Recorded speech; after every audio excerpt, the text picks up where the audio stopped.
Level 1, homeless. You wake up before the sun because staying asleep too long in the wrong place can be dangerous. Your bed might be a bench, a doorway, the back seat of a car that no longer runs, or a shelter cot you were lucky to get before it filled up. The first thought in your head isn't ambition, it's logistics. Where can you go to the bathroom? Where can you get something to eat? Where can you keep your bag safe while you look for either? Money at this level is almost the wrong thing to be thinking about. It's not that money doesn't matter, it's that survival comes first, and survival right now means finding food, finding water, finding somewhere to exist for the next few hours without being moved along or worse. You learn which soup kitchens open when. You learn which corners are safe and which ones aren't. You learn to read people fast because your safety depends on it. Your day isn't measured in hours, it's measured in problem solved. Did you eat? Did you stay dry? Did you stay warm? Did anyone bother you? If the answer to all four is yes, then that's a good day. Relationships are complicated here. Some people on the street become family, looking out for each other in a way most housed people never experience. Others learn to trust no one because trust has cost them before. Either way, the isolation is real. Society moves past you, often looking away, and that invisibility can be as heavy as the hunger. There is no free time in the way most people understand it, because rest is never fully safe. There is no 5-year plan because there's barely a 5-hour plan. The future isn't distant. It's tomorrow morning, and whether it looks any different from today. Level 2, deep poverty. Now you have a roof, technically. Maybe it's a room, maybe it's a shared unit, maybe it's government housing that's falling apart faster than anyone will fix it. You have an address. That alone changes things. Mail can find you. A job application can list somewhere to call home. But the roof doesn't mean relief. Your income barely stretches to the end of the month, and some months it doesn't stretch at all. You've become an expert in trade-offs nobody should have to make. Pay the electricity bill this week or buy groceries, but not both. You know exactly which stores mark down food near its expiration date and exactly what time they do it. An unexpected expense isn't an inconvenience here. It's a crisis. A cracked phone screen might mean losing the only way you can be reached for work. A single parking ticket can spiral into a week of missed meals. You live with a low hum of anxiety that never fully switches off because there's no cushion between you and disaster. No savings account. No relative who can casually lend you £200. No plan B. Free time exists, but it's rarely restful because your mind is doing math even when your body is still. Relationships carry weight too. You might avoid people you care about simply because you can't afford to socialize, to say yes to a coffee, to show up empty-handed to something that expects a gift. Opportunity feels distant. Not impossible, but distant. Like a door you can see but haven't found the strength or the timing to reach yet. Level 3, working poor. You have a job, maybe two. You wake to an alarm, not to daylight, because the shift starts early and the commute eats into everything. You work hard, harder, in many cases, than people earning 3 or 4 times what you do. And still, by the 3rd week of the month, your account is thin again. This is the paradox of the working poor. Doing everything right and still finding the ground unstable beneath you. You pay your bills mostly on time. You buy groceries, mostly the ones on sale. But there is no real cushion. Your car is the machine holding your entire routine together, and when it makes a strange noise, your stomach drops, because you know a repair bill could undo weeks of careful balancing. Your free time is real but limited, often spent recovering rather than enjoying. A day off might mean catching up on sleep rather than doing anything social, because exhaustion has become the default setting of your body. You might dream of a better job, a certification course, a small business idea, but finding the time and money to pursue it while working to survive today is its own quiet battle. Relationships here often become support systems out of necessity. Family members pooling resources, co-workers swapping shifts, neighbors sharing rides. There's community and struggle, even if there's also exhaustion. The stress is constant but familiar, like carrying a weight you've gotten used to holding even as it wears you down. Level 4, lower middle class. Something shifts here. Bills get paid without the same knot in your stomach. You can go out for dinner occasionally, buy a birthday gift without doing mental arithmetic first. Say yes to a weekend trip if it's modest. Your home is simple but stable. A rented flat or a small house, nothing extravagant, but yours in a way that finally feels secure. You still watch your spending. A holiday abroad requires planning months in advance and choosing the cheapest flights. Your car isn't new, but it's reliable enough that you're not afraid of it breaking down every week. You're beginning, slowly, to build something behind you. A small savings account, maybe, that you try not to touch. Worry hasn't disappeared. You still think about job security, about rising costs, about whether a pay rise will keep pace with everything getting more expensive. But the worry has changed shape. It's no longer, will I eat this week? It's, will I be able to keep this up long term? That's a meaningfully different kind of stress, even if it doesn't feel like it in the moment. Your relationships have room to breathe a little more. You can host a small gathering, contribute to a group gift, take your kids somewhere on the weekend without calculating it down to the pound beforehand. Opportunity starts to feel closer. A promotion at work, a course you could realistically save up for, a future that has a few more branches to it than it used to. Level 5, middle class. Now you wake up in a home that feels like an achievement, owned or steadily being paid off with a mortgage that represents years of discipline rather than a burden that terrifies you.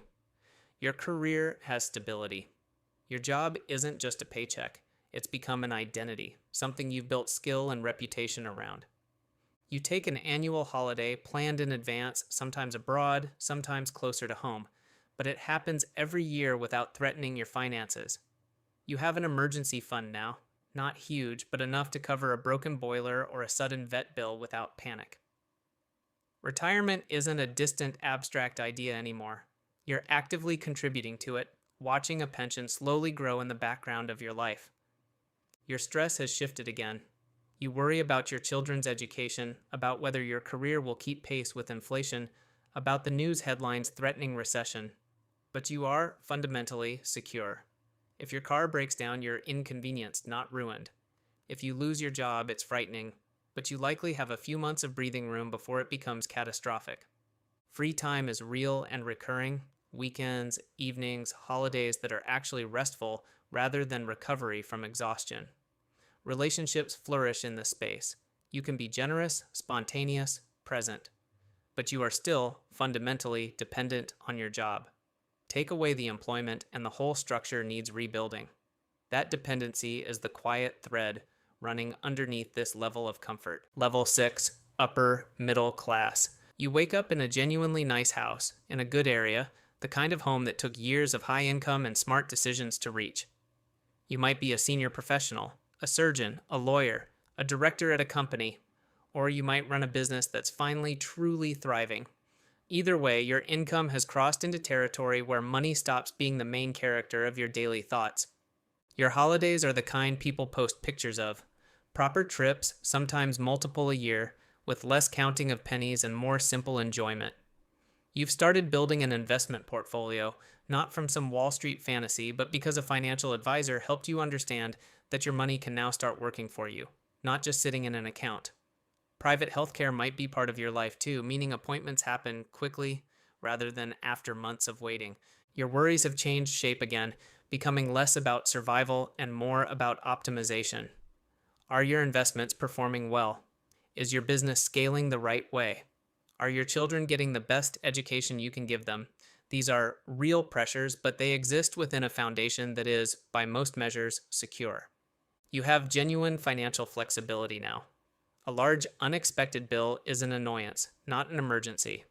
You can say yes to spontaneous things, a weekend trip, a nice dinner, helping a family member, without a spreadsheet in your head. Time still feels scarce because success at this level usually demands long hours, but the trade-off has bought you comfort that most people spend their whole lives chasing. Level 7, comfortable rich. Somewhere around a net worth of 1 million to 10 million pounds, something fundamental changes. Work becomes optional. You might still choose to work because you enjoy it, because your identity is tied to building something, or because ambition doesn't simply switch off once the money arrives. But the word have to disappears from the sentence. Your money is no longer just sitting in one account. It's spread across investments, perhaps property, perhaps a business you built or bought into, perhaps a portfolio managed with real strategy behind it. The goal now isn't earning more to survive. It's making sure what you have continues to grow, compound, and outlast inflation. Your daily life might not look dramatically different from level 6 on the surface. You still drive a car, live in a house, see friends and family. But underneath it, There's a psychological shift that's hard to overstate: financial independence. If the job disappeared tomorrow, you'd be fine. That single fact changes how you sleep at night, how you handle conflict at work, how boldly you're willing to negotiate, and how much fear has left your daily emotional register. Your worries now revolve around things like tax efficiency, estate planning, and making sure your wealth serves your family for the long term rather than evaporating through mismanagement. You think about legacy earlier than most people do because you've realized money brings responsibility, not just comfort.